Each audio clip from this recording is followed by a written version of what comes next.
Bapak Ibu, saudara-saudariku yang makan Allah, sebelum kita mulai, kita ini kan kebanyakan doain orang, tapi jarang mendoakan diri untuk yang bersifat urusan abadi. Kebanyakan Bapak Ibu ini doa untuk hal-hal yang kecil, rezeki yang sudah dijamin, tubuh yang bakal hancur, itu didoain. Tapi jarang yang minta sesuatu yang abadi. Padahal Nabi SAW mengatakan, afdhalud doa alhamdulillah. Doa paling tinggi adalah alhamdulillah. Alhamdulillah itu dalam penjelasan ulama, lafaz alhamdulillah yang berarti syukur. Tapi makna yang kedua, alhamdulillah itu surat Al-Fatihah. Jadi dalam semua hadis Nabi, Al-Fatihah itu disebut dengan Ummul Kitab dan alhamdulillah. Dasar itulah guru-guru kita kalau doa selalu mengatakan Al-Fatihah. Itu tidak bid'ah, ya, itu sunnah. Karena Nabi sendiri mengatakan afdhalud doa alhamdulillah. Doa tertinggi adalah surat alhamdulillah. Surat alhamdulillah itu surat apa? Nah, untuk diri kita masing-masing, mulai dari ujung rambut sampai ujung kaki, zahir dan batin, mari kita bacakan doa tertinggi, doa yang berisikan keselamatan dunia dan akhirat. Suratul Fatihah ala hadiniyah wa li ajsadina wa anfusina, untuk diri kita yang zahir, yang batin. Mari kita bacakan Suratul Fatihah. A'udzu billahi minasyaitonir rajim. Bismillahirrahmanirrahim. Maliki yaumiddin. Ya Suratul ladzina an'amta 'alaihim waladdallin. Amin.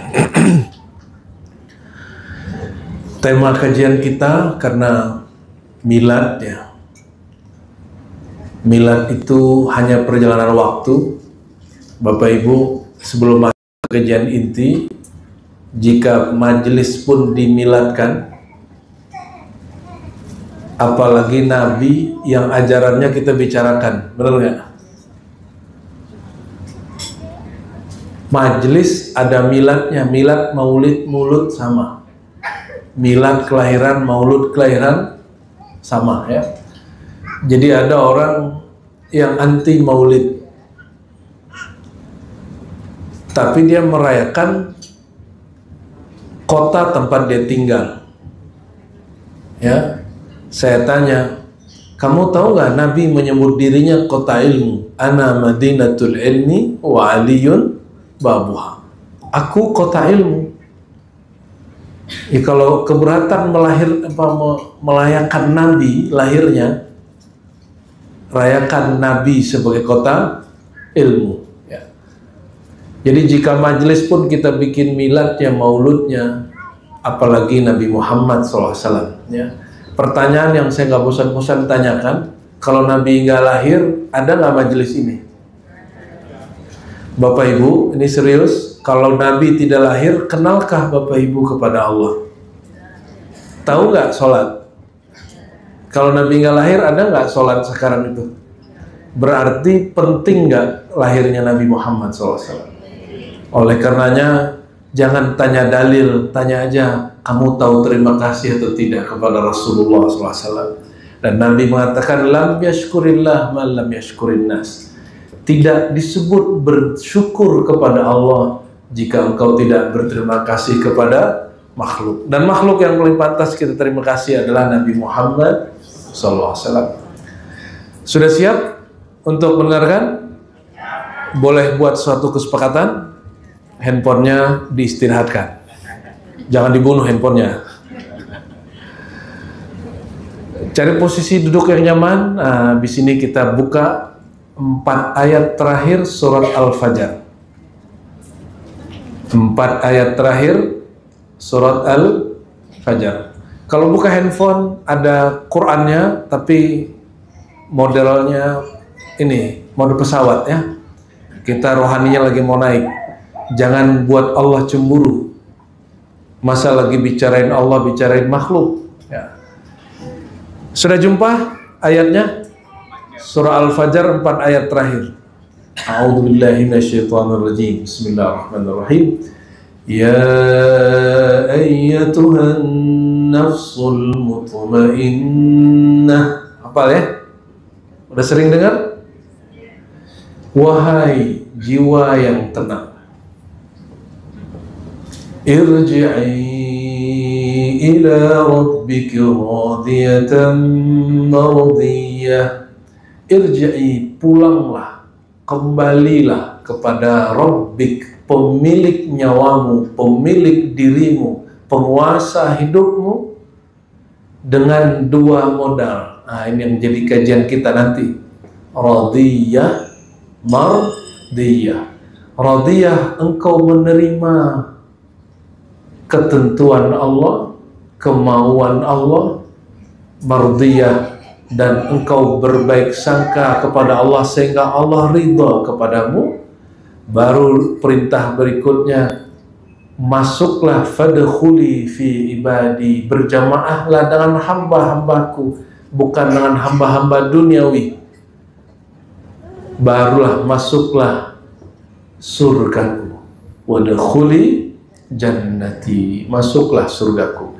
Baik, yang pertama ya, wahai jiwa yang tenang. Ya, kita coba coret-coret dikit kalau misalnya. Ini nyetrum juga ini ya. Mana tim IT-nya nih tadi nih. Jadi Allah panggil semua kita dipanggil. Apa panggilan Allah? Wahai jiwa. Bapak Ibu punya jiwa. Diri kita itu bagi dua. Jadi diri kita ini dibagi dua, Bapak Ibu. Ada diri yang kalau bahasa ininya nisbi. Ada diri yang sejati. Nisbi itu dia rusak, sementara berubah. Coba cek badan Bapak Ibu dulu awal nih, suami-suami nih Bu ya, suami-suaminya dulu tampan nggak? Sekarang masih tampan nggak? Masih. Yang jawab bapak aja. Cemburunya tinggi juga ini bapak ini ya. Halo Pak, ibu-ibunya masih cantik nggak? Bohong.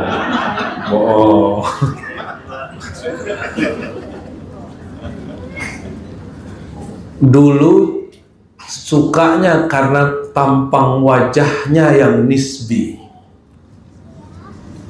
Ketika sudah mulai gigi rontok, ya, kulit mulai mengkerut, uban mulai muncul, punggung mulai apa?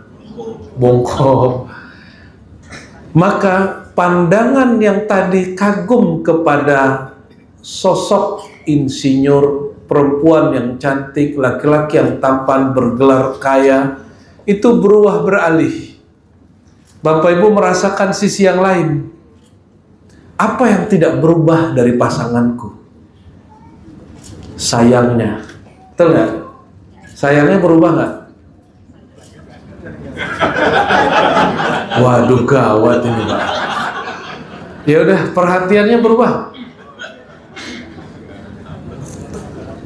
Ibu-ibu sayangnya berubah, ini curhat bapak-bapak ini. Sayangnya berubah nggak? Atau bertambah? Berarti dia tidak hilang, tidak sirna, tidak rusak.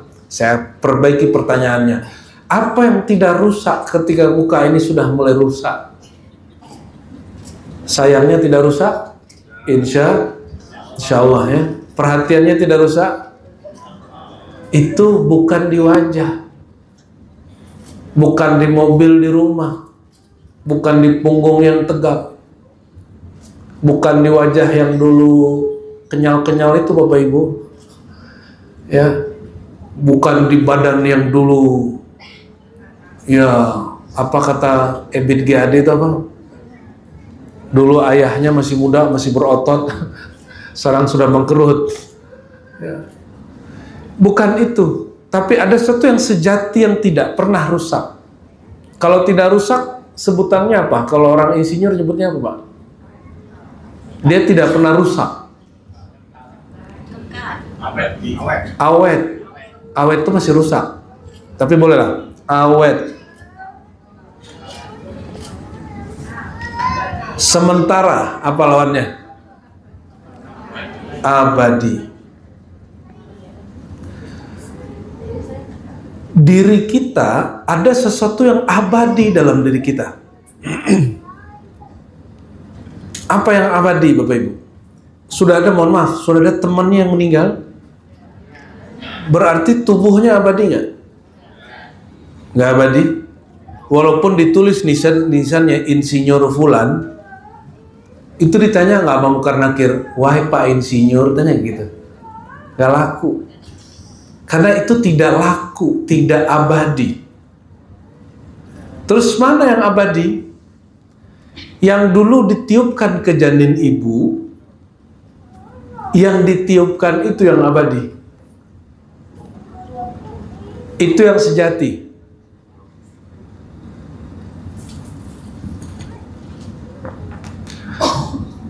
Maksud saya sederhana, Bapak Ibu. Kita kalau masuk ke suatu tempat, tempatnya bakal kita tinggal. Tempat itu hanya kendaraan. Jadi tubuh ini sebenarnya pesawat hidup. Makanya teman-teman Bapak Ibu sebagian sudah ada yang meninggalkan pesawat rusak ini. Ini pesawat rusak ini sudah. Jangankan Bapak yang sudah 60 tahun, saya masih 40, Pak. 40 hijriahnya. Masehinya masih 39. Itu punggung saya sudah mulai sakit, kaki sudah mulai pegel. Saya mikir gimana orang umur 60 ini ya, sudah ada yang cuci darah belum nih? Atau gula, hipertensi. Ini tanda tubuh ini gak jauh beda sama kendaraan mobil. Kalau sudah 10 tahun pasti rusak-rusak. Kita kalau udah keseringan mobilnya rusak, kita ganti mobil. Masalahnya, ya ini masalahnya. Orang lupa bahwa tubuh ini bakal ditinggal, bakal rusak. Dia tidak abadi. Karena dia lupa, disitulah kemudian turun. Juga 3 ayat terakhir sebelum Al-Munafikun. Ya ayyuhalladzina amanu la tulhikum amwalukum wala auladukum an dzikrillah. Nanti ayatnya disimak di rumah, nanti dicek sendiri lagi ya. Jadi kalau kami tidak menghafalkan nomor Bapak Ibu, karena nomor tidak pernah ada di zaman Nabi. Nomor itu beda cetakan, kadang beda ini juga. Sudah disetarakan, distandarisasi baru nomornya. Dan perhatikan terjemahan Quran bukan Quran. Ya, terjemahan Quran bukan. Karena terjemahan boleh salah, Qurannya nggak boleh salah. Wahai orang-orang beriman, Bapak Ibu beriman? Iman itu di badan yang rusak atau di kolbu? Berarti yang dipanggil ya ayyuhalladzina amanu, wahai orang yang punya kolbu. Dan saya berbaik sangka semua yang hadir pagi ini, orang yang Allah takdirkan punya nur iman di kolbunya. Amin.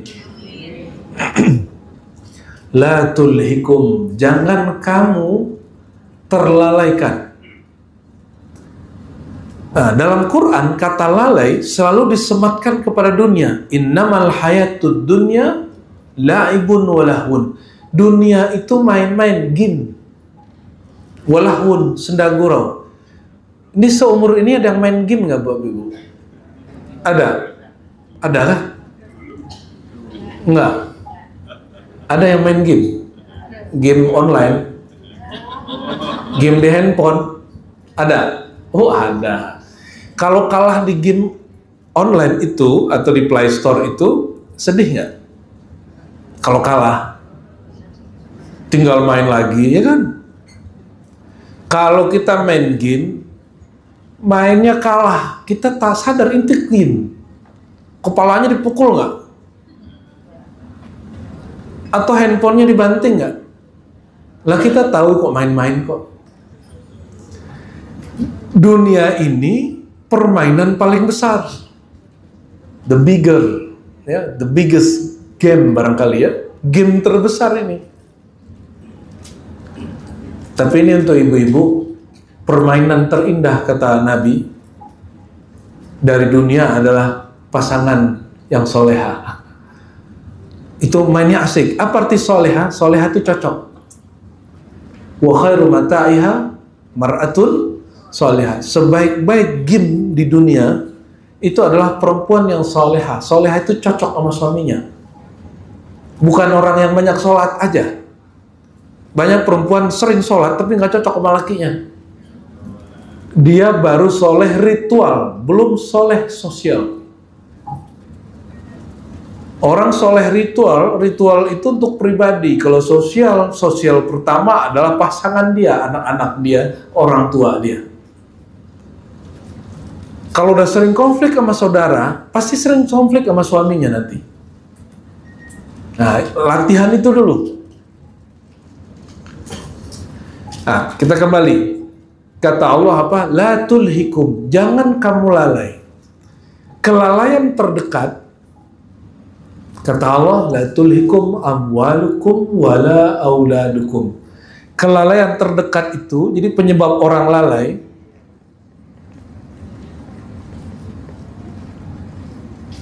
Pertama, harta. Kalau harta ada kaitan sama kerja nggak? Betul. Adakah orang dapat harta tanpa kerja? Ada ya, warisan. Warisan kan berusaha juga tuh. Berarti urusannya pekerjaan. Saya yakin bapak-bapak insinyur ini dulu sibuk sekali, ini bener ya? Betul nggak? Sangat sibuk. Itu bapak kalau nggak ada waktu untuk merenung, nggak bisa menggambar, mengonsep satu, bener nggak? Betul? Sebelum bikin bangunan, bikin irigasi, bikin apapun, ada yang disebut proses kontemplasi, berkhayal. Jadi sebelum, misalnya nih Hotel Gracia ini dibuat oleh tukang atau oleh arsitek. Ya, yang penting tukangnya apa arsiteknya? Saya mau tanya Pak, apa beda tukang sama arsitek? Ini nggak mendiskreditkan tukang nih, tukang kita butuh. Cuma gaji tukang sama gaji arsitek beda nggak? Ini para tukang nggak boleh tersinggung loh ya. Arsitek perlu berbangga. Tukang itu diberi kekuatan fisik, sedangkan arsitek diberi kekuatan berkhayal. Bener nggak? Nanti orang yang berhajat nih tanya, Bapak mau bangunan kayak gimana? Terus disebut bla bla bla bla, nanti Bapak gambar. Betul kan? Bapak gambar. Dan perlu waktu untuk menenangkan diri. Betul Pak ya? Kalau orang berkontemplasi itu, untuk menggores-gores itu perlu kontemplasi. Kalau terjadi gangguan, dia mandek. Jadi kita untuk urusan mencari harta itu melibatkan bapak-bapak ini, para arsitek ini, hartanya hasil ngayal. Percaya nggak? Oleh karena itu Imam Ghazali mengatakan bahwa jangan kamu salahkan bahwa berkhayal itu mahal. Bapak-bapak ini kalau mau bikin bangunan mesti berkhayal dulu baru boleh menggambar. Setelah menggambar didetailkan baru kemudian panggil tukang. Oleh karenanya peradaban itu separuhnya pada berkhayal. Jadi kita ini sekolah supaya berkhayalnya benar, bukan khayal yang halu. Jadilah ini bangunan-bangunan. Ya. Selamat ibu-ibu korban laki-laki penghayal.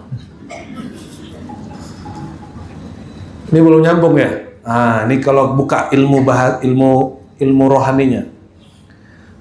Jadi Bapak Ibu, ada yang disebut nih bahasa Arabnya khayali. Khayal itu bukan bahasa Indonesia, bahasa Arab. Khayali. Khayal itu adalah alam imajinatif, immateri. Dia tidak meter, dia tidak materi. Coba sekarang bayangkan Ka'bah. 1, 2, 3. Sudah? Sudah terbayang? Sudah. Bayangkan Monas. Sudah? Oke. Bayangkan Kota Lama, Semarang. Gampang bener sama orang Semarang. Coba, saya mau kasih tantangan. Bayangkan Nabi Muhammad. Bingung? Muncul wajah siapa? Gak ada. Kenapa? Bapak perlu jumpa. Belum? Kenapa bisa membayangkan Ka'bah? Karena sudah pernah lihat, baik langsung ataupun lewat YouTube. Kenapa bisa bayangkan Monas? Pernah jumpa, pernah lihat. Membayangkan Kota Lama, karena sering di situ, suka nongkrong di situ, betul nggak? Jadi ternyata sudah tua pun kita suka nongkrong, Pak ya. Kata Nabi apa? 2 hal yang tidak pernah tua pada tubuh orang tua. Selamat tua. Pertama, hubbud dunya, cinta dunia. Yang kedua, tulul amal, panjang angan-angan. Jadi angan-angan Bapak Ibu ini, amal saya sama. Nggak beda. Badan sih mah udah tua. Tapi, kalau angan-angan nggak berubah. Kita sama. Keinginan untuk memiliki dunianya sama. Nafsu birahinya sama, cuma kekuatannya yang sudah berubah. Ya. Kalau ada kesempatan untuk berkuasa lagi sama. Ya, sama aja. Oleh karena itu, orang-orang ketika umur Bapak ini malah tertarik jadi politisi. Karena ada nafsu berkuasa. Yang jadi menteri-menteri yang baru hari ini kan ada yang sudah umur 70-an ya. Presidennya juga sudah 70-an. Baik, ini pelan-pelan ya. Maka khayali itu terbagi 2. Sama dengan diri kita, ada yang nisbi, ada yang sejati. Khayal kita ini khayal yang mana? Wah, ini kenapa nih Mas Agil nih, Agil? Khayali yang sejati, ada khayali yang disebut khayali hissi, khayali yang berkaitan dengan empirik. Ada khayali yang berkaitan dengan sesuatu yang abadi.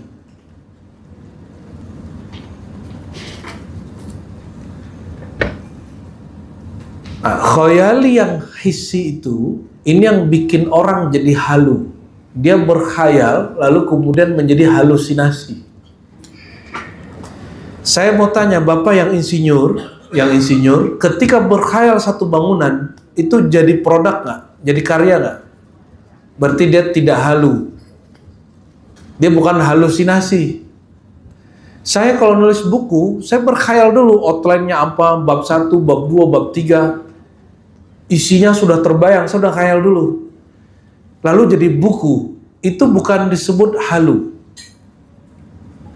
Kenapa saya bisa nulis, Bapak bisa berbuat karya? Karena sudah pernah melihat yang mirip. Pertanyaannya, tadi saya minta bayangkan Nabi Muhammad. Kenapa nggak bisa bayangin? Belum tentu. Belum tentu itu benar jawabannya. Sebenarnya kita sudah pernah jumpa. Sebelum alam ini dicipta di sini, ruh kita sudah ada atau belum? Sudah. Masalahnya Bapak Ibu ini, saya minta coba bayangkan Nabi Muhammad, membayangkannya dengan otak yang umurnya 60 sekian itu. Sedangkan Nabi sosok fisiknya sudah berumur 1500 tahun ini, karena ini 1447, betul ya? 1447, Nabi hijrah 53 tahun. Hitungan hijriah dihitung dari hijrahnya Nabi. Berarti kalau dijumlah berapa Bapak Ibu? Jadi kita udah kepisah sama Nabi 1500 tahun sudah. Yang dapat kita bayangkan sesuai riwayat yang ada. Ada hadis, itu yang kita bisa bayangkan. Tapi sebelum itu terjadi, Bapak Ibu, sebelum tubuh ini ada, ruhnya sudah ada belum? Sudah ada. Dan kita dulu sudah pernah jumpa dengan ruh Nabi Muhammad SAW. Masalahnya, Bapak Ibu ini mengingat Nabi dengan otak ini, bukan dengan otaknya ruh. Ruh ini juga punya otak, dia punya memori, sebagaimana ini juga punya memori. Maka yang pernah belajar zikir, ketika zikir menyebut la ilaha illallah atau ya Allah, tiba-tiba dia nangis. Orang nangis kan biasanya rindu, teringat. Apa yang teringat? Sebenarnya ruhnya merasakan ingatan yang lama yang tidak tergambarkan, terbayangkan, tapi terasa. Nah, maka khoyali itu ada yang berkaitan dengan jasad, ada yang berkaitan dengan ruh. Jadi saya membagi, ada khayali jasadi atau khayali hissi, khayal empirik. Ada yang ruhi, ruh, khayalnya hakiki. Saya mau tanya lagi nih, pernahkah kejadian kita ingat anak, dia ingat kita? Sering? Sering? Betul. Sekarang naikin. Kita ingat teman, sahabat, dia juga kangen sama kita. Pernah kejadian? Pernah kejadian? Ini saya nggak ngaji tinggi-tinggi, istilahnya yang tinggi, Pak. Imam Najmuddin Kubra menyebutkan dalam karyanya, ruh itu tidak beruang dan berwaktu, tapi dia membersamai ruang dan waktu. Maka ruh itu dapat berjumpa lewat rasa dan kerinduan. Kapan ruh berkunjung? Kalau kita rindu dengan orang yang kita bayangkan. Coba bayangkan orang tuanya. Sudah? 1, 2, 3. Orang tua, ayah, ibu. Terbayang? Oke. Kita kirimkan Al-Fatihah untuk mereka ya. Untuk orang tua kita semua. Ayah, ibu, Al-Fatihah. Ya kanum biya.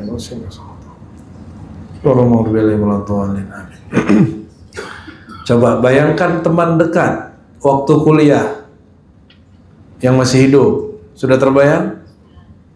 Ya, itu kalau Bapak Ibu membayangkan pakai memori jasad, itu nggak tembus ke dia. Tapi kalau membayanginnya pakai rasa, ruh. Apa rasa yang ada di ruh? Ruh itu, kata Pak Imam Abu Talib Al-Makki, al-ma'rifatu qutul qulub, qutul arwah. Ilmu mengenal itu makanannya ruh. Kita kalau kenalan, yang pertama kita kenal apanya? Nama, betul? Habis itu karakter, sifat, baru sosok zatnya. Kalau teman dekat, dia tahu bahkan sampai kebiasaan buruk kita, dia tahu. Itu karakter. Dia mengenal sampai ke sana.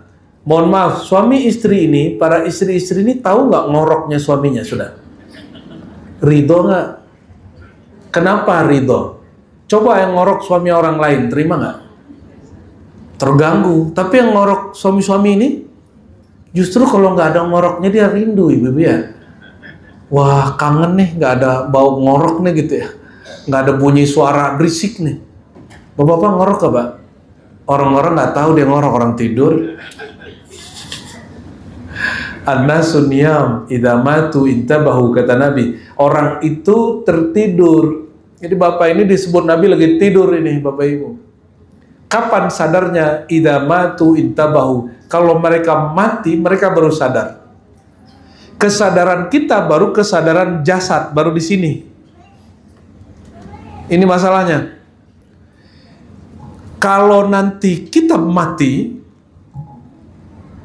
tinggalkan jasad, kesadarannya kembali ke kesadaran ruh.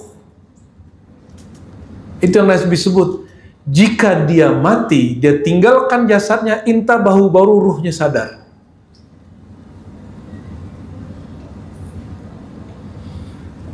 Maukah sadar sebelum kematian? Itu yang disebut matikan dirimu sebelum mati. Apa yang dimatikan? Bukan ruhnya. Yang dimatikan angan-angan dan cinta dunianya. Loh Ustadz, saya kan punya kebutuhan. Bedakan kebutuhan dengan cinta. Kita butuh makan, tapi jangan cinta makan. Bapak Ibu butuh kendaraan, tapi nggak usah cinta kendaraan. Kita ini butuh duit, nggak usah cinta duit. Kalau sakit, butuh rumah sakit nggak? Butuh obat, jangan cinta obat loh Bapak Ibu ya. Ada yang cinta obat nggak di sini? Kayaknya ada yang cinta obat kemana-mana di bawah gitu ya. Allahumma sholli ala Muhammad. Cinta itu maharnya satu, kenal dan ridho. Al-ma'rifatu ma'ar ridho ya, war ridho. Jadi mengenal terus menerima apa adanya. Bapak Ibu ini sudah kenal baik buruk pasangan, udah tahu buruknya tapi masih tinggal bareng. Ya kan? Kenapa? Aku kenal tapi aku ridho. Aku tahu burukmu dan aku terima. Itu mainannya ruh. Yang sudah berkeluarga dengan model begini, cinta dia sudah dimensi rohani. Cuma sayangnya baru urusan sayang-sayangan suami istri. Harusnya cintanya ruh itu bukan memandang pasangan yang zahir itu, tapi memandang ruhnya pasangan. Ruhnya itu yang dipandang. Tubuh ini menua, ruh nggak akan menua Bapak Ibu. Dia stabil. Dia stabil. Seperti mana dulu dicipta, sekarang dia begitu aja nur yang ada pada ruh itu. Nih pelan-pelan dulu nih, nggak tahu saya kok di sini jadi serius ini. Karena saya berpikir ketemu orang-orang yang terdidik, berpendidikan tinggi, jadi nggak usah ngomong lucunya banyak. Ya, saya berbaik sangka Bapak ini cerdas-cerdas semua, ibu-ibu ini juga membersamai suaminya pintar-pintar. Maka kita ngajak yang serius sekalian lah. Ya, karena biasanya kalau ibu-ibu yang ngundang selalu ngomong, Ustadz jangan serius-serius ya. Saya kesel banget digituin Mbak. Padahal ceramahku lucu mah lucu-lucu aja ya kan. Tapi saya ngelucu itu kalau lagi serius. Nggak mau ketawa untuk hal-hal yang nggak penting. Ini pesan dari Imam Zunnun Al-Masri. La tadhak illa fil ajaib. Jangan ketawa kecuali itu betul-betul ajaib. Betul-betul aneh gitu. Kalau cuma biasa-biasa aja ngapain? Ya. Baik, ini nggak kompromi nih, sudah kita tutup aja ya. Ini saya berdiri aja Bapak Ibu. Kita kembali ke surat Al-Fajr. Ya Tuhan, nafsul mutmainnah. Wahai jiwa yang tenang. Bapak Ibu jiwanya sudah tenang belum? Berarti belum dipanggil. Makanya nggak terpanggil-panggil. Di dalam Al-Quran disebutkan, surat Ar-Ra'd ayat 28, ala bidzikrillah tatmainnul qulub. Ketahuilah hanya dengan menyebut nama Allah, zikrullah, Tar dulu, terjemahannya bukan mengingat Allah. Hanya dengan zikrullah hati menjadi damai dan tenang. Saya mau tanya, zikrullah, apa arti zikrullah?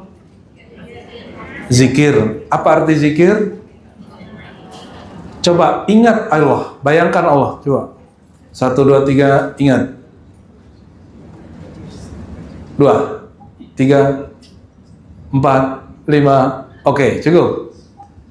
Terbayang apa? Apa? Ada mukanya Allah. Tulisan. Yang terbayang lafaz alif, lam, ha. Itu bukan Allah. Itu huruf yang bertuliskan kalau dibaca Allah. Kalau saya tulis nih Allah, apakah itu Allah? Jadi kalau kita sholat bayangin itu syirik, Pak. Jadi kalau sholat nggak bayangin lafaz, hanya bayangkan wahai yang punya nama. Terbayang lafaznya tapi katakan wahai yang punya nama yang agung ini, aku menyembah engkau. Bukan tulisannya yang kita sembah. Nanti kalau Bapak Ibu nyembah tulisan, nanti tulisannya datang sebelum mati, sakaratul maut, dia ngomong, wahai hamba Allah. Tulisannya ngomong. Jadi halu dia. Nanti disitulah banyak orang tersesat. Oke, lagi ulangi. Ala bidzikrillah. Allah kalau ngomong ala, hei, ketahuilah. Hanya dengan zikrullah, hati menjadi tenang. Saya tadi ajak Bapak Ibu ingat Allah. Nggak satu pun yang ingat Allah. Betul? Benar? Jujur aja. Coba yang tadi sudah ingat wajah Allah kayak gimana? Kan ada Quran menyebutkan, ya. Kullu man 'alaiha fan, ya. Semuanya fana kecuali wajah Allah Dzul Jalali wal Ikram. Disebut Allah punya wajah. Ada yang ingat wajah Allah di sini? Halo. Selama ini Bapak Ibu syahadat ngaji, haji, umroh, kayaknya udah keren banget kan? Ada nggak ingat wajah Allah? Belum. Terus beragama selama ini ngapain? Untung majelisnya baru 6 tahun. Berarti masih baby. Jadi selama ini beragamanya ngapain? Bapak nggak mesti jadi ulama. Bapak Ibu nggak mesti jadi kiai bunyai. Nanti orang kalau masuk kubur nggak tanya, kamu bunyai nggak? Kiai nggak? Nggak tanya. Pertanyaan kepada kiai dengan insinyur, istri insinyur sama. Man Rabb buka. Siapa Tuhanmu? Allah. Allah itu tulisan. Bukan. Oke.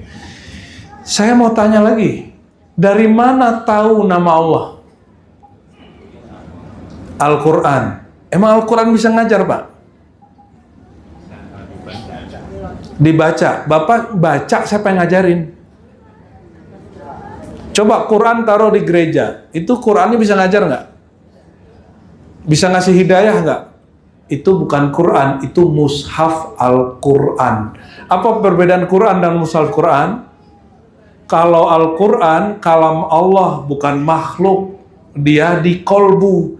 Kalau mushaf di lembaran.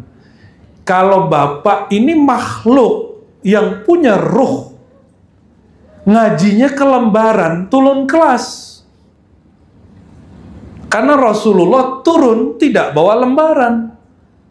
Quran itu baru dibuat di mushaf di zaman Sayyidina Utsman. Di zaman Nabi, Quran dibacakan langsung ditransfer ke kolbu para sahabat. Lewat hafalan dan makna.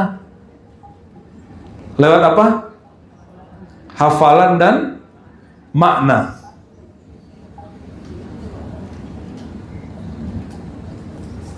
Tapi kalau ngajinya lewat mushaf, itulah banyak hari ini aliran-aliran yang menyimpang. Karena dia mengira sudah kembali kepada kitab Allah dan Rasul, padahal kembalinya ke lembaran. Nabi tidak pernah mengajarkan lembaran itu. Nabi mengajarkan makna yang ada di situ. Jadi kalau Bapak Ibu sebut, baca aja Quran, gak usah cari guru. Kan gitu ya? Saya mau tanya, ada ayat, ada kiai, ayatnya tertulis di mushaf. Bapak lebih hormat mushaf atau kiai? Lebih hormat lembaran itu atau ini? Kita hormat, kita sama-sama hormat nih. Lebih hormat lembaran Qur'annya atau orang yang paham isi Qur'annya? Nyambung sudah. Makanya Quran itu turunnya ala qalbika, begitu Allah mengatakan. Turunnya ke dalam kolbumu, hai Muhammad, bukan ke kertas. Bukan kepada kertas. Jadi kenal Allah lewat apa? Lewat siapa? Yang kencang, yang kencang. Bapak Ibu, ini saya lagi bongkar isi kepala dan isi hatinya biar beragamanya pulangnya rodiyah mardiyah. Jangan kalah sama anak muda ini, ya. Jangan kalah sama kami yang masih muda ini. Guru saya tua-tua Bapak Ibu dan ngajar saya begini. Bapak Ibu kenal Allah dari siapa? Nabi Muhammad. Katanya tadi nggak bisa membayangkan Nabi Muhammad karena belum jumpa. Terus jumpa siapa? Jumpanya ulama. Oke, udah mulai lurus nih. Coba jumpa Nabi enggak, bayangin Allah nggak bisa. Tapi kenal Allah lewat Nabi Muhammad. Jumpa Nabi Muhammad belum. Jumpanya siapa? Sudah tertata belum? Pentingnya guru. Maka jangan macam-macam cari guru. Jangan karena gurunya viral. Jangan karena gurunya dikenal hafiz Quran. Belum tentu dia hafiz Quran beneran. Hafiz Quran sejati itu yang mengerti isi Quran. Itu hafiz Quran sejati. Karena YouTube bisa memutar Quran 30 juz, tapi tidak ada dalilnya YouTube masuk surga. Yang disebut keluarga Allah itu ahlul Quran wa khasatuhu. Itu orang yang mengerti isi Quran. Itulah orang yang hafal Quran sebenar-benarnya hafal, bukan apalagi cuma hafal nomor. Ya, saya pernah didebat oleh seorang yang celananya jingkrang, Bapak Ibu. Ya, semoga Bapak Ibu ada di sini yang jingkrang, semoga tersinggung. Dia nanya, "Ustadz, katanya ente ini ahli hadis. Hadis ini nomor berapa?" Saya bilang, kitab saya cetakan Darul Fikr, enggak yang berjadul, nggak ada nomornya. Bilang aja ente kalau nggak tahu. Ya udah ditunjukin kitabnya. Kita kasihlah PDF-nya. Nggak percaya dia. Bilang aja ente nggak ngerti hadis. Saya kasih tahu, dulu Imam Bukhari nulis kitab ini, itu nggak ada percetakannya, nggak ada nomornya. Bahkan halamannya nggak ada. Yang ada tuh recto verso. Makanya dulu kalau Quran lama, Bapak Ibu, kalimat ujung terakhir dijadikan awal di atas, benar nggak? Karena dulu nggak ada halaman. Ya, kembali ke yang tadi. Kalau kenal Allah lewat siapa? Rasul. Tapi jumpa Rasulullah, jumpanya lewat siapa? Lewat ulama. Lewat kiai. Ulama bahasa Arab, bahasa kitanya apa? Kiai. Kira-kira setan sama kiai senang nggak? Setan sama kiai senang nggak? Nanti musuhnya kiai, kiai juga Bapak Ibu. Musuhnya kiai siapa? Tapi kiai setan. Apa ciri-ciri setan? Tapi jubahnya, sarungnya sarung kiai. Ya. Syaitan itu tugasnya yuqi'a bainakumul adawata wal baghdha.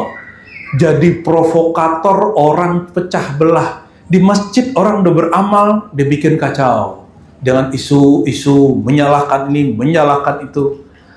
Orang udah nyaman ibadah, dibikin kacau dengan politik. Akhirnya ada yang meninggal, orang nih nggak disolatin di masjid itu karena coblosannya beda. Itu kiai setan itu. Karena dia sudah membuat orang berselisih. Dan Syekh Abdul Qadir Jilani pakar setan. Karena setan nyamar jadi Tuhan, jadi tahu. Ini ibu-ibu kalau ada Syaitan nyamar jadi Nabi Muhammad pasti nggak tahu. Percaya-percaya aja kali ya. Ini Syekh Abdul Qadir mengatakan apa? Syaitan bertubuh manusia, bergamiskan kiai lebih bahaya daripada syaitan jin. Syaitan jin nggak kelihatan, paling was-was. Kalau syaitan bertubuh manusia sekarang boleh masuk YouTube dan TikTok, muat, kelihatan. Perhatiin aja ngomongnya apa. Dia kalau berbicara, emosi kita kebakar dan kita mulai membenci orang detik itu. Berarti kita dengerin kiai syaitan. Nih perhatikan, orang kalau kebakar tenang nggak jiwanya? Nggak tenang jiwanya. Maka Nabi ditanya, hadis ini sering saya sampaikan juga. Ya Rasulullah, man awliyaullah. Wahai baginda, siapakah kekasih wali-wali Allah itu? Nabi nggak jawab, oh, orang tamatan UIN, nggak. Tamatan pesantren, enggak. Tamatan Madinah, Azhar, enggak. Nabi bilang apa? Man idza ru'u dzukirallah. Orang jika engkau tatap mereka, jika mereka ditatap, diingat, dikenang, dzukirullah. Mengingat, menatap, mengenang mereka, menghantarkan kita ingat kepada Allah. Nah, cari guru begitu Bapak Ibu. Ya. Ini ciri-ciri guru yang bisa mengenalkan kita kepada Rasulullah. Rasulullah membawa kita berjumpa dengan Allah. Kembali ke surat Ar-Ra'd ayat 28. Ala bidzikrillah tatmainnul qulub. Asbab memandang Rasul, orang ingat Allah, kenal Allah. Asbab memandang guru, mengingat guru, orang kenal ilmu tentang Rasulullah, ilmu mengenal Allah. Apa kata Imam Qadiyah? Ala bidzikrillah. Ketahuilah zikrullah. Zikrullah itu salah satu nama Rasulullah yang diwariskan kepada guru-guru. Jadi kalau diterjemah gimana? Surah Ar-Ra'd 28 tadi. Ketahuilah hanya dengan mengenal Rasulullah, berkoneksi dengan orang yang terhubung hatinya dengan qalbu Rasulullah, hati jadi tenang. Mau tenang hatinya? Mau tenang jiwanya? Punya guru, punya mursyid. Punya guru, gak hanya cukup guru, mursyid. Apa beda guru dengan mursyid? Kalau guru ya kayak guru di sekolah, guru ngaji, ikra, ya, qiraati, tilawati, itu guru. Tapi kalau mursyid yang mengenalkan kita kepada kesejatian diri, kesejatian diri kita membuat kita kenal kepada Rasulullah SAW, lalu kita dibawa kenal kepada Allah. Itu yang disebut mursyid. Bukan orang yang ngajar-ngajarin zikir doang. Kalau zikir, syaitan 18.000 tahun zikir dipecat di surga. Maka Nabi mengatakan orang sedang zikiran lagi sholat dengan orang yang mengenal Allah tidur, lebih afdol yang tidur. Lebih ditakuti syaitan yang tidur. Kenapa? Kalau yang rajin sholat ini gak ada ilmunya, dia di dalam sholatnya ingat selain Allah. Kalau orang yang tidur ini sebelum tidur dia ingat Allah, dalam tidurnya hatinya terkoneksi dengan Rasulullah, maka sering mimpi ketemu Nabi. Bangun tidur pertama yang dibaca Allah, bukan cari handphone. Ini Bapak Ibu ini saya khawatir kalau meninggal nyari handphone. Dalam kubur yang cari handphone. Nanti ternyata ditegur sama Munkar Nakir, bro. Ini alam barzakh, handphonemu sudah nggak ada. Karena bangun mau tidur handphone, bangun tidur handphone, pengajian handphone. Kapan nggak megang handphone? Kita ngobrol nih, ya. Kita ngobrol. Bapak pegang handphone, Bapak seneng nggak? Sama barangkali, ya. Nah ini kita dalam mengaji mengenal Allah aja masih mau diganggu oleh handphone. Mohon maaf Bapak Ibu yang tersinggung ya, tersinggung aja. Saya sering disinggung guru saya dan saya nggak tersinggung. Dan saya paling senang kalau disindir guru saya. Berarti hati kita lagi dibentuk oleh guru kita. Ya. Makanya gak pernah berhasil kenal Allah. Lagi ngaji aja ingat selain Allah. Maka ala bidzikrillah tatmainnul qulub. Ketahuilah dengan mengingat Allah, kita nggak bisa ingat Allah lewat tulisan.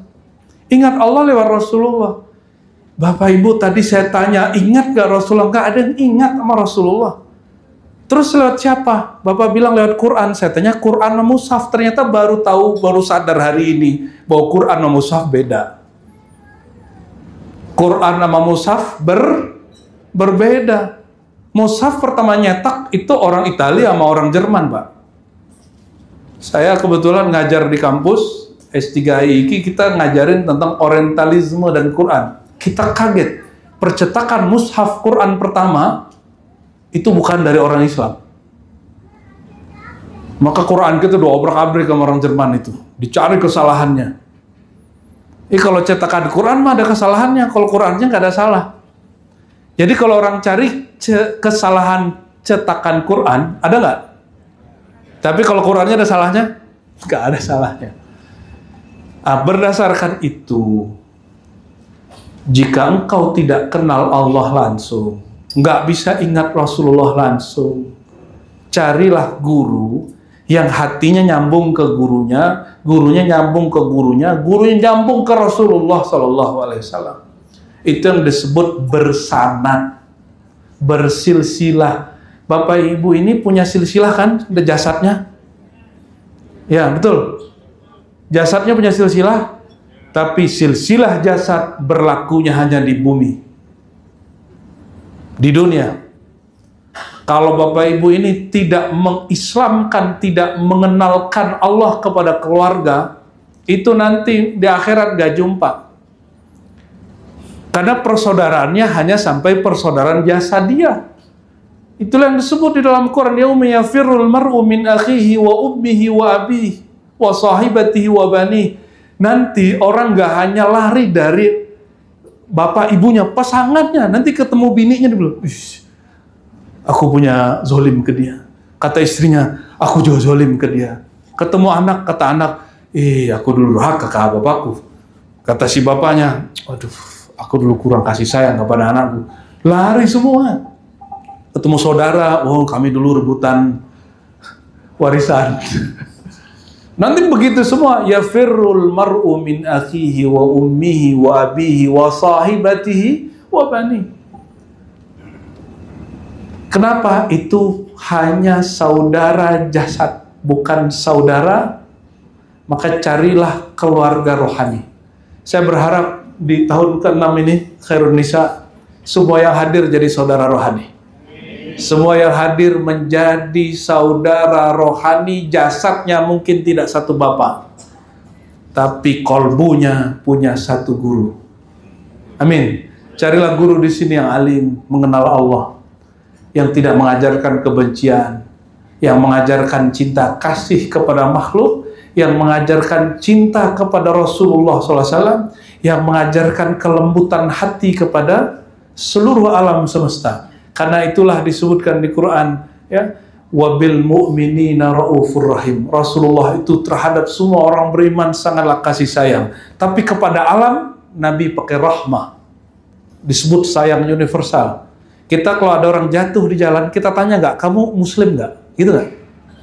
Kalau ada orang susah, kita nanya nggak, kamu sholat nggak? Nggak perlu. Kalau ada orang susah, ada orang kena musibah, jangan tanya agamanya. Tanya hatimu punya rahmah atau tidak. Ya. Kesimpulan sederhananya Bapak Ibu, karena ini pengajian kita baru ketemu sekali, mohon maaf jika ada yang tersinggung, ya. Ada yang tersinggung nggak Bapak Ibu? Jangan sampai saya melangkah keluar, nanti Bapak Ibu pasti ada yang hatinya nggak enak sama saya. Maafin ya. Satu saja yang saya minta, wahai jiwa yang tenang, cari dulu ilmu menenangkan jiwa. Gimana caranya? Cari guru yang kalau ingat dia, ketemu dia, mendengarkan kalamnya, membuat kita ingat kepada Allah. Maksudnya, jangan cari tenang dulu, cari ingat Allah dulu. Setiap kali majelis dia, kita ingat Allah. Ketika kita dengar kalam dia, kita ingat Allah. Berarti itu guru kita, itu ayah rohani kita. Nih penutup saya pertanyaannya pernah kita tanyakan 3 atau 4 majelis.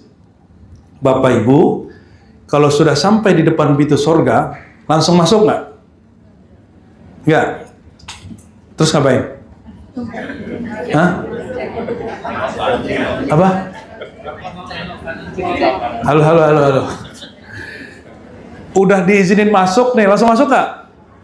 Oke, lagi. Kalau udah dibuka pintu, dipanggil namanya, Bu Endang gitu, Bu Heru, langsung masuk?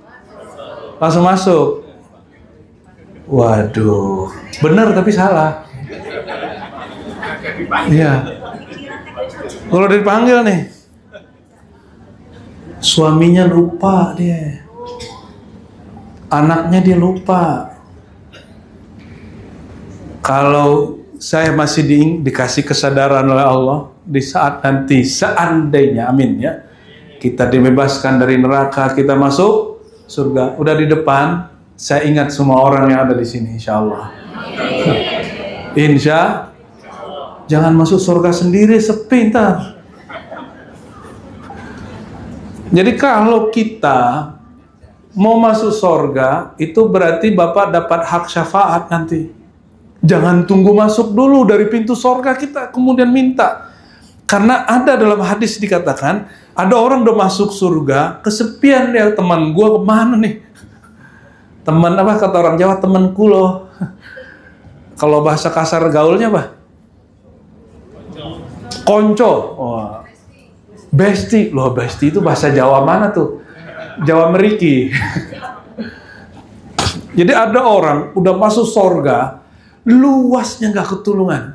Lalu dia tanya, ya Allah, temanku kemana lagi? Ternyata masuk surga, kita masih ingat teman. Nah, ini dalil saya.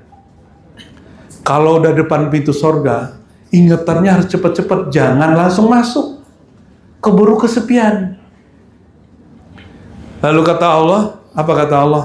Ya udah, carilah temanmu seluas surga.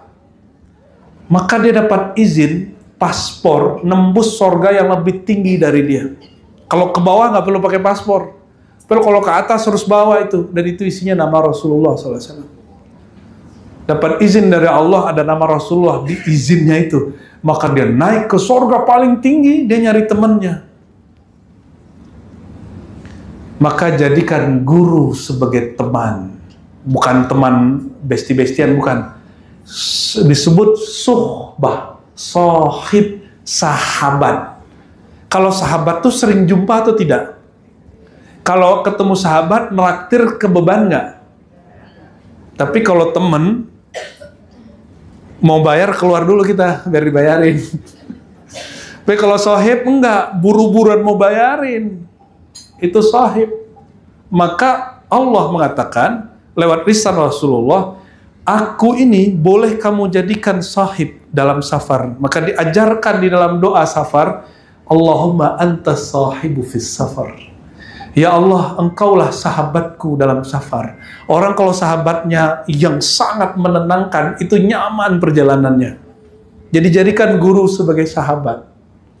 Sahabat itu orang yang kita kemudian berkhidmat, saling berkhidmat. Guru berkhidmat ke kita, kita juga khidmat dengan cara yang berbeda. Jadi nanti kalau udah di depan pintu surga, ini yakin nggak dimasuk surga? Yakin masuk surga? Biar masuk surga gimana caranya? Bebasin dulu nama kita dari neraka. Maka wajib Bapak Ibu, tolong ini ijazah. Tolong baca setiap habis sholat. Mungkin sudah amalkan tapi lupa-lupa. Allahumma ajirni minan nar. Nggak bisa bahasa Arab. Ya Allah, bebaskan namaku, diriku dari neraka. Cukup 3 kali. Kata Imam Ahmad, Nabi bersabda, siapa yang baca ini, syaitan neraka pun doa, ya Allah, itu orang benci sama aku. Tolong hapus nama dia dari daftar namaku, dari daftar pintuku. Dihapus nama kita. Insya Allah nanti kalau sudah depan surga, yang diingat temannya, gurunya, sahabatnya. Jangan kejadian kayak yang tadi. Sudah kemana-mana dia cari, ke surga paling tinggi gak jumpa temannya. Ternyata temannya nyangkut di sirat, belum masuk surga. Ada yang nyangkut udah jatuh di neraka jahanam. Kalau masuk neraka, wajah teman kita sudah berubah. Bukan wajah ini lagi. Udah gosong, udah hancur. Maka orang itu masuk, mengatakan, ya Allah, aku gak jumpa temanku, sahabatku di surga. Izinkan aku nyari dia di neraka. Berangkat dia ke neraka. Ketemu gak? Mukanya udah hancur. Gak ketemu. Maka balik lagi, ya Allah, aku sudah geledah semua surga, semua neraka, gak jumpa juga. Karena di neraka semuanya gosong. Mukanya hancur. Lalu kata Allah, oh ya sudah, diberilah orang ini satu ilmu, namanya Mukasyafatul Qulub. Dijadikan judul kitab oleh Imam Ghazali, cuma bukan kitab yang itu yang dikenal hari ini. Mukasyafatul Qulub artinya penyingkapan kolbu. Bukan hanya lihat muka. Maka kata Allah Ta'ala, hadis ini Sahih Bukhari Muslim, saya yang sampaikan dari tadi, semua hadisnya sahih. Ya, nggak ada yang hadis palsu, apalagi yang dongeng, nggak ada ya. Apa kata Allah? Wahai hambaku, akhrij minan nar, keluarkan dari neraka siapapun man kana fi qalbihi mithqala dzarratin min iman. Siapa saja yang di kolbunya ada sebiji zarah, sebiji atom, sebiji kuantum iman. Maka dia bawa SK, dia masuk dia ke dalam neraka, dia lihat di kolbunya ada titik-titik nama Allah. Itu nama yang kita baca syahadat dan talqin zikir kepada guru ahli zikir. Yang paling kencang nurnya, yang mengenal Allah, tidak hanya talqin baiat kepada seorang syekh, tapi dia belajar tentang rahasia nama Allah, Asmaul Husna 99. Semakin banyak pengetahuannya tentang nama Allah, sifat Allah, kolbunya semakin kencang. Itu paling gampang, diambil sampai kemudian kosong, nggak ada lagi ahli neraka yang orangnya punya iman. Yang di neraka saudaranya orang-orang kufar dan syaitan, ya.